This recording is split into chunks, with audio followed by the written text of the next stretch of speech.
So once you've been using your LifeSaver product for a while, we do recommend that you periodically clean it. This will help with the flow rate of the product and just generally to keep it in good condition. It will also help if you're going to put the product into storage for a while. It's always best practice to give it a good clean before you store the product. So the first step is to remove the plastic components, the tap and the pump from the cube.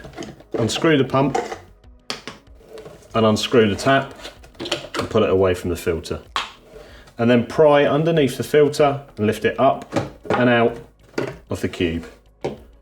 You're going to need your flush cap from your cube box, and you push this over the top of the filter. This is to keep contaminated water away from the top clean face of the filter. Please make sure that you've removed any carbon filter discs from inside your tap before doing the cleaning step. Now you've disassembled your LifeSaver product, it's time to prepare some sterilising solution. The easiest way to do this is to run around 3 litres of water into a basin and then add your chlorine tablets. This particular brand is 1 chlorine tablet per litre of water, so I'll be adding 3 tablets. But please check your instructions on your chlorine tablets as they vary between all manufacturers. Now it's time to get the plastics in the basin and give them a good wash.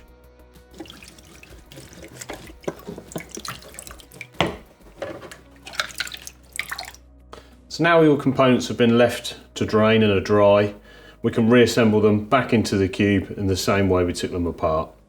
We'll start by putting the filter in, remove the flush cap from the top, drop the filter into the cube and push down till the cube filter stops at the top of the cube. Just make sure not to put your hands on the face of the filter wherever possible. Now screw the tap cap back over the filter. Screw the collar up tight and screw your pump back in. Before leaving your cube, just make sure you leave around 2 centimetres of water in the bottom. That's to stop the filter from drying out.